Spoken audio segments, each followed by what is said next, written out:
Okay, ನಮ್ಮ ಈ ಎಕ್ಸ್ಪರಿಮೆಂಟ್ನ ಹೆಸರು resistance per unit length of wire.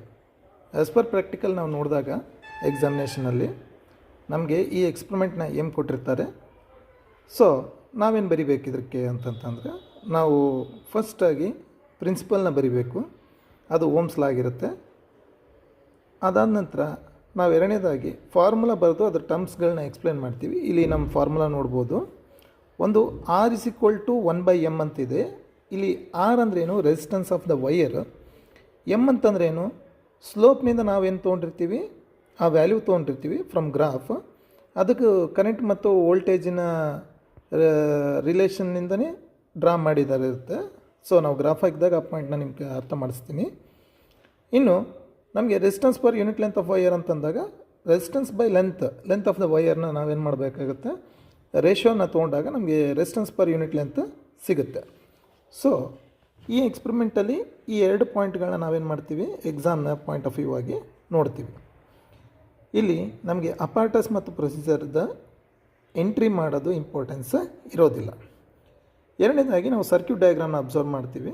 ನಾವು ಈ ಸರ್ಕ್ಯೂಟ್ ಡಯಾಗ್ರಾಮ್ನ ಹಾಕೋದ್ರ ಜೊತೆಗೇ ನೇಚರ್ ಆಫ್ ಗ್ರಾಫ್ನ ಸಹ ಇಲ್ಲಿ ಹಾಕಲೇಬೇಕು. ಎಲ್ಲೆಲ್ಲಿ ನಮಗೆ ಎಕ್ಸ್ಪರಿಮೆಂಟಲ್ಲಿ ಗ್ರಾಫ್ ಇರುತ್ತದೋ ಆ ನೇಚರ್ ಆಫ್ ಗ್ರಾಫ್ನ ನಾವು ಕಂಪಲ್ಸರಿ ಡ್ರಾ ಮಾಡ್ತೀವಿ. ಈ ಎಕ್ಸ್ಪರಿಮೆಂಟಲ್ಲಿ ನಾವು ನೋಡ್ಬೋದು, ನಮಗೆ ಅಬ್ಸರ್ವೇಷನ್ ಇದೆ, ಟೇಬಲರ್ ಕಾಲಮು ಇದೆ.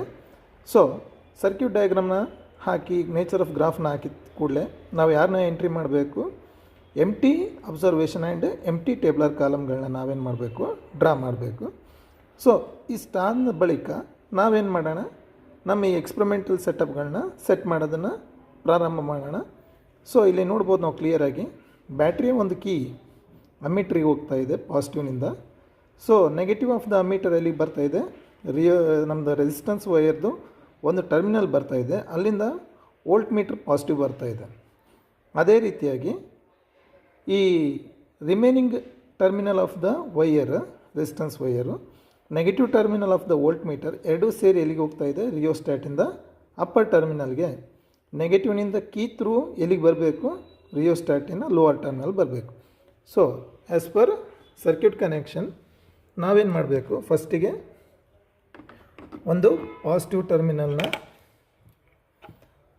ಟರ್ಮಿನಲ್ ಆಫ್ ದ ಅಮೀಟರ್ಗೆ ನಾವು ಕನೆಕ್ಟ್ ಮಾಡ್ತಾ ಇದ್ದೀವಿ. So second, negative terminal of the wire, ಈ ಒಂದು ರೆಸಿಸ್ಟೆನ್ಸ್ ವೈಯರ್ದು ಒಂದು ನೆಗೆಟಿವ್ ಟರ್ಮಿನಲ್ ಎಲ್ಲಿ ಕನೆಕ್ಟ್ ಮಾಡಬೇಕು, ನಾವು ಅಮೀಟ್ರಿಗೆ ಕನೆಕ್ಟ್ ಮಾಡಬೇಕು. ಇನ್ನೊಂದು ವೈಯರ್ನ ನಾವೆಲ್ಲಿ ಕನೆಕ್ಟ್ ಮಾಡ್ತೀವಿ, ವೋಲ್ಟ್ ಮೀಟರ್ನ ಪಾಸಿಟಿವ್ ಟರ್ಮಿನಲ್ ಕನೆಕ್ಟ್ ಮಾಡ್ತೀವಿ. ಸೊ ಅದೇ ರೀತಿಯಾಗಿ ಇನ್ನೊಂದು ಟರ್ಮಿನಲ್ ಇರ್ತಕ್ಕಂಥ ನೆಗೆಟಿವ್ ವೈಯರ್ನ negative terminal of the voltmeter connect ಮಾಡ್ತೀವಿ. ಇನ್ನೊಂದು ಎಂಡ್ ಟರ್ಮಿನಲ್ನ ನಾವೆಲ್ಲಿ ಕನೆಕ್ಟ್ ಮಾಡ್ತಾಯಿದ್ದೀವಿ, ರಿಯೋಸ್ಟ್ಯಾಟ್ನ ಅಪ್ಪರ್ ಟರ್ಮಿನಲ್ಗೆ ಕನೆಕ್ಟ್ ಮಾಡ್ತಾಯಿದ್ದೀವಿ. ಸೊ ಫೈನಲ್ ಆಗಿ ಉಳಿದಿದ್ದೇನು, negative terminal to rheostat lower terminal. So as per our circuit diagram ನಾವೇನು ಮಾಡಿದ್ವಿ, ಎಲ್ಲ ಕನೆಕ್ಷನ್ಸ್ಗಳನ್ನ ಕನೆಕ್ಟ್ ಮಾಡಿದ್ವಿ. ಸೊ ಈಗ ನಾವೇನು ಮಾಡ್ತೀವಿ, ಈ ಎಕ್ಸ್ಪರಿಮೆಂಟಿಗೆ ನಾವು ವೋಲ್ಟೇಜ್ 2ಕ್ಕೆ ಇಟ್ಕೊತೀವಿ. ಓಕೆ, ಈಗ ನಾವು ರೀಡಿಂಗ್ಸ್ನ ಹೇಗೆ ತಗೋತೀವಿ ಅಂತಂದರೆ 0.1, 0.2, 0.3, 0.4, 0.5, 0.6. ಸೊ ಈ ರೀತಿಯಾಗಿ ನಾವು ಪ್ರತಿಯೊಂದು 0.1 ವೋಲ್ಟೇಜ್ಗೆ ಏನು ಕರೆಂಟ್ ಬರುತ್ತೋ ಆ ಕರೆಂಟ್ನ ನಾವೇನು ಮಾಡಬೇಕು, ಟೇಬಲ್ ಕಾಲಮಲ್ಲಿ ಎಂಟ್ರ್ ಮಾಡಬೇಕು. ಸೊ ಇಲ್ಲಿ ಲೆಂತ್ ಆಫ್ ದ ವೈಯರ್ ಎಷ್ಟಿದೆ, 1 ಮೀಟರ್ ಇದೆ. ಸೊ ಎಕ್ಸ್ಪರಿಮೆಂಟ್ ಸ್ಟಾರ್ಟ್ ಮಾಡೋಣ. ಸೊ ಕ್ಲಿಯರಾಗಿ ನಾವು ಫಸ್ಟು ಒಂದು 0.1 ವೋಲ್ಟ್ಗೆ ಪ್ಲೇಸ್ ಮಾಡಿದಾಗ ನಮಗೆ ಕರೆಂಟ್ ಎಷ್ಟು ಬರ್ತಾಯಿದೆ ಅಂತ ನೋಡಿದ್ರೆ ಇಲ್ಲಿ ಕ್ಲಿಯರಾಗಿ 18 ಮಿಲಿ ಆ್ಯಂಪ್ಸ್ ಕರೆಂಟ್ ಬರ್ತಾಯಿದೆ. ಸೊ ನಾವಿಲ್ಲಿ ಎಂಟ್ರಿ ಮಾಡ್ತೀವಿ, 18 × 10⁻³ ಸೊ ಅದೇ ರೀತಿಯಾಗಿ ನಾನು 0.2 ವೋಲ್ಟಿಗೆ ನೋಡ್ತೀನಿ. 0.2 ವೋಲ್ಟಿಗೆ ಇದು ಕ್ಲಿಯರಾಗಿ 30 ಮಿಲಿ ಆ್ಯಂಪ್ಸ್ ಕರೆಂಟ್ ಬರ್ತಾಯಿದೆ. ಸೊ 0.2 ವೋಲ್ಟಿಗೆ ಎಷ್ಟು ಬಂತು ನಮಗೆ, 30 × 10⁻³ ಅದೇ ರೀತಿಯಾಗಿ 0.3 ವೋಲ್ಟ್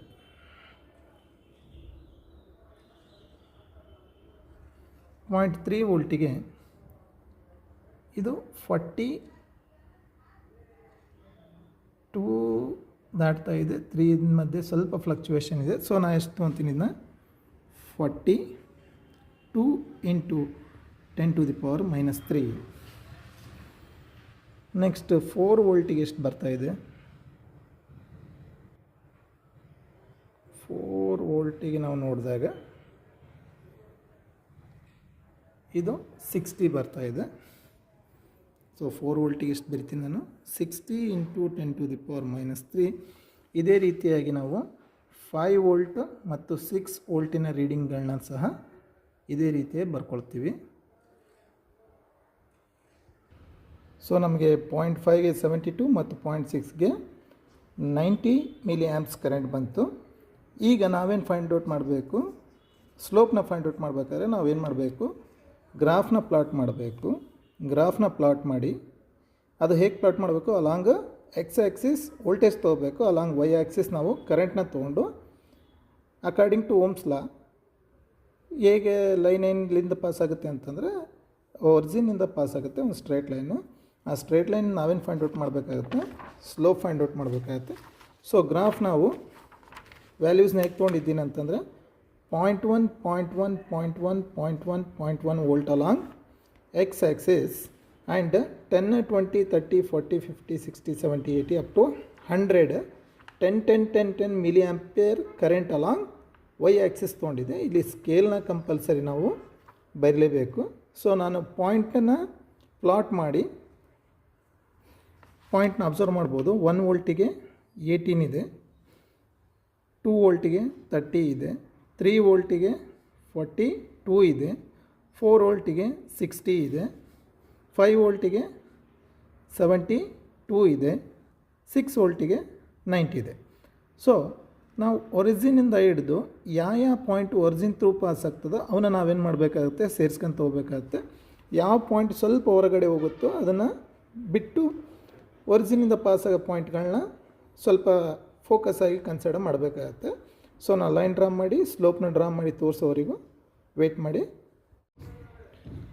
ಸೊ ನಮ್ಮದು ಗ್ರಾಫ್ನ ಪ್ಲಾಟ್ ಮಾಡಿದ ಮೇಲೆ ನಾನು ಏನು ಮಾಡ್ತೀನಿ, ಯಾವುದಾದ್ರು 2 ಪಾಯಿಂಟ್ನಿಂದ ಒಂದು ಪರ್ಪೆಂಡಿಕ್ಯುಲರ್ನ ಡ್ರಾ ಮಾಡಿದಾಗ ಅದು ನಮ್ಮದು ಏನಾಗುತ್ತೆ? ಒಂದು ಸ್ಲೋಪ್ ಆಗುತ್ತೆ. ಸೊ ನಾನು ತೊಗೊಂಡಿದ್ದ ಪಾಯಿಂಟು ಇದು ಮತ್ತು ಇದು. ಸೊ ಇವೆರಡು ಪಾಯಿಂಟಿಂದ ಏನು ಡ್ರಾ ಮಾಡಿದೆ? ಒಂದು ಪರ್ಪೆಂಡಿಕ್ಯುಲರ್ ಡ್ರಾ ಮಾಡಿದ್ದೀನಿ. ಇದ್ರ ಏನಾಗುತ್ತೆ? ನನಗೆ ಸ್ಲೋಪ್ ವ್ಯಾಲ್ಯೂ ಆಗುತ್ತೆ. ಸೊ ಪಾಯಿಂಟ್ ಎ ಎಷ್ಟಕ್ಕಿದೆ ಅಂತಂದರೆ 90 ಮಿಲಿ ಆ್ಯಂಪ್ಸಿಗಿದೆ, ಬಿ ಪಾಯಿಂಟ್ 60 ಮಿಲಿ ಆ್ಯಂಪ್ಸಿಗಿದೆ.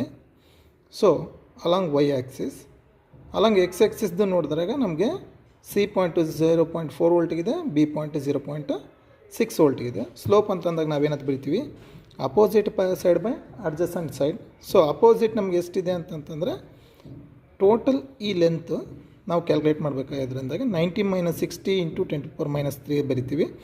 ಸೊ ಸಿ ಟು ಬಿ ಡಿಸ್ಟೆನ್ಸ್ನ ಮೆಜರ್ ಮಾಡೋದಕ್ಕೆ ನಾನು ಏನು ಮಾಡ್ತೀನಿ? ನಾನು 0.6 - 0.4 ಮಾಡ್ತೀನಿ. ಸೊ ನನಗೆ ಎಮ್ ವ್ಯಾಲ್ಯೂ ಎಷ್ಟು ಬರ್ತಾ ಇದೆ ಇಲ್ಲಿ ಕ್ಲಿಯರಾಗಿ? 30 into 10⁻³ divided by 0.2.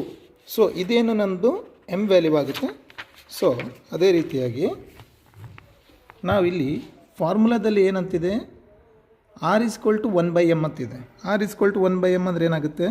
Reciprocal of that given value. So A B ಡಿನಾಮಿನೇಟ್ರಲ್ಲಿ ಬರುತ್ತೆ, ಸಿ ಬಿ ನ್ಯೂಮರೇಟರ್ ಓದೋದು ಅಂದರೆ 0.2 ಡಿವೈಡೆಡ್ ಬೈ 30 ಇಂಟು 10⁻³ ಸೊ ನಾವು ಈ 10⁻³ ಏನು ಮಾಡೋಣ? ಮೇಲೆ ಕಳಿಸೋಣ. ಹಂಗಿದ್ರೆ ಏನಾಗುತ್ತೆ? ಅದು 1000 ಆಗುತ್ತೆ.